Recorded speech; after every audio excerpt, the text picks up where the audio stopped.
So I've been thinking, I think I mentioned in a video or two of mine about me having OCD, and lately my little tics and my quirks have been getting a little out of hand.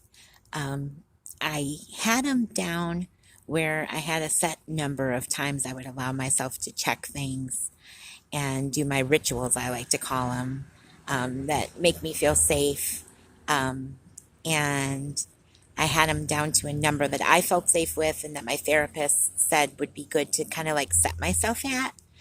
And it was working for a while, a long while. But lately, I've noticed that the little quirks are getting the best of me. And the set number that I was with for, oh, maybe about a year now are getting a little out of hand. And I'm picking up new quirks. And at first, I thought I could keep it in bay, but I realized that they're getting a little out of hand and I can't quite keep control of them. So I was talking with my counselor recently and my psychiatrist, and they were talking to me about a special type of place I could go to that focuses on OCD and their symptoms. I would have to change counselors and go to a different place, but they focus on OCD, and there's also medications that you can take that would help you with OCD. And I was sort of on the fence about it for a while because it meant starting a new counselor, and I didn't want to have to do that because I was comfortable with the counselor that I have. But I recently discovered that my counselor is actually pregnant and she'll be going on maternity leave in November. So I have been deciding in my mind whether I want to wait until her maternity leave to try the new therapy place or if I wanted to go ahead and do it now.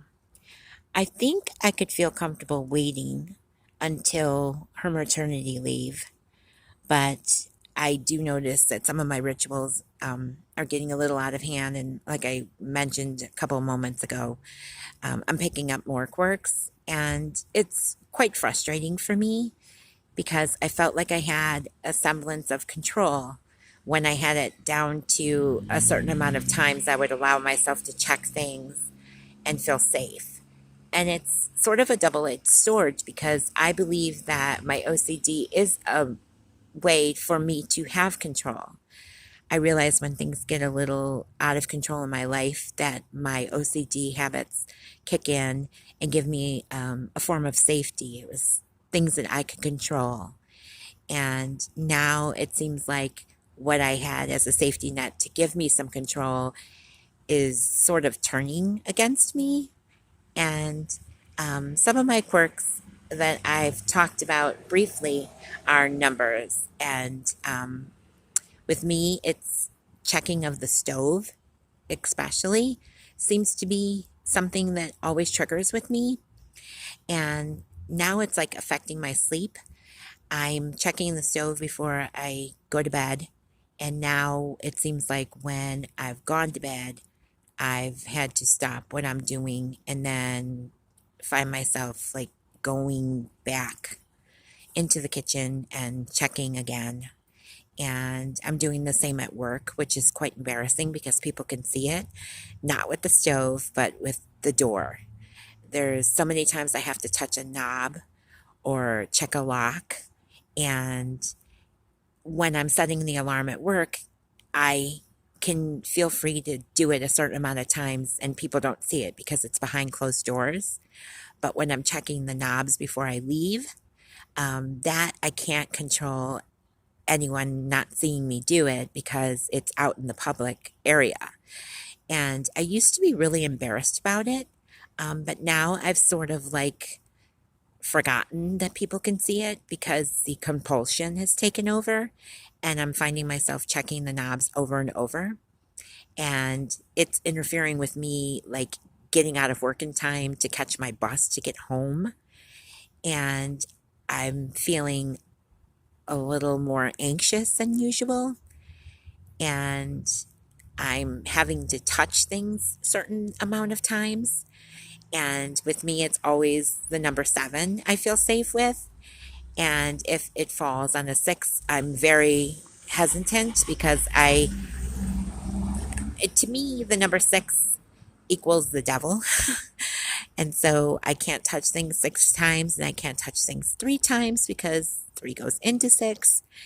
And so I am finding that I'm going well beyond 7. And 7 may seem like a lot of times to check something for most people, but it was an amount of time that felt comfortable for me. But now I'm feeling like I have to do it more than that, and now it's uncomfortable for me. So I'm feeling like I need to get that in check. I felt like it was something I had control of, and I was quite successful for over a year now. But now I need to go in and talk to someone because I clearly don't have control of it anymore. And it's a little disappointing. I'm disappointed in myself, but I'm not going to let myself get into the trap where I'm beating myself up and feeling sorry for myself and saying, how could you let yourself do this?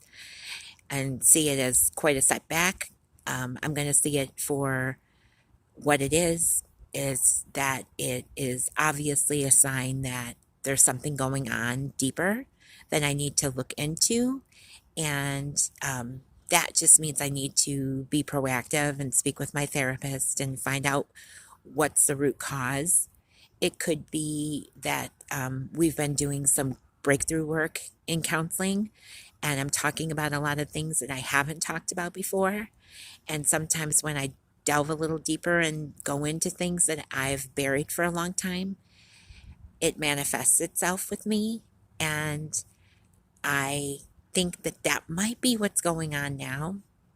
Also, I think making these videos, they're very therapeutic, and I'm glad that I'm doing them.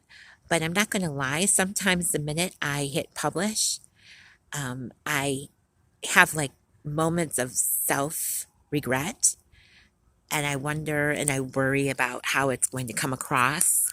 Um, am I exposing too much? Am I being truthful to my word and my truth?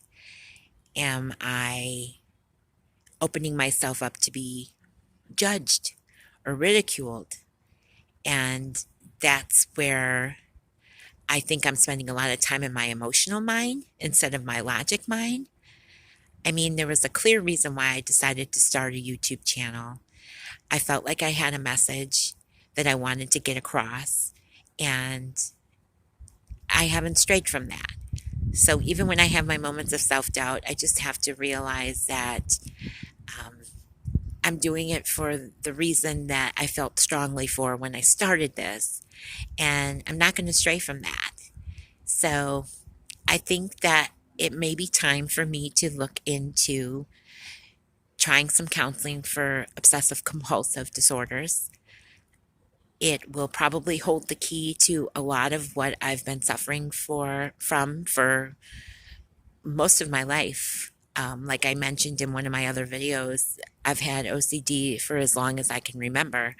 I can remember my compulsions and my obsessiveness being from the age of 7 or 8 on, and looking back now, I can see that that started right around the time I was raped at the age of 7. So I'm sure that all correlates. And like I mentioned before, everything that happens to you sticks with you. And I can't change the past, but I can learn from it and grow. And I realize even on my worst days, it didn't stop me. I'm still a good person, and I'm capable of growth, and I'm capable of change. And that's what I'm striving for every day, to become just more comfortable in being me, owning my life and my truth, warts and all. Like I like to say, I say that all the time, warts and all. Take my life, good, bad, and ugly, and turn it into something that I would be proud of. And that's what I'm hoping to do. And I really appreciate having the opportunity to be able to share this with other people and document it so that if somebody else is going through it, they don't have to feel like they have to do it alone. For so many years, I've always felt like I was the only person that ever went through that. And it's kind of silly when you think about it, to think that you're suffering alone, because so many people have shared stories in good things as well as bad things. And I just want to be the voice for someone who may be suffering in silence, to let them know that there is someone out there that understands and knows what you're going through. And so that's why I post these videos. And that's why I want to share my story. And that's what I'm going to keep doing, even when I'm feeling not so great. So that is what is on my mind tonight. I am so sorry I'm flustered and I'm talking weird. I hope this video comes across the way I wanted it to. Tomorrow is my doctor's appointment. I'm anxiously awaiting that. I will definitely give you guys an update. I'm a little anxious about how my blood work's going to do. I'm hoping that I won't have to go on any more medications. I'm hoping that my weight's going in the right direction, which would be down, and that I will be staying off a lot of extra medications, and I'm going in the right direction. And I will be honest, and I will post my update when I get the results. And as always, I hope this video finds you all well. And until I talk to you again, have a great night or a day whenever you find this video. And I want to thank all of you that take the time to watch my videos and subscribe. It really means a lot to me. So take good care of yourself, and I'll talk to you all soon. Bye.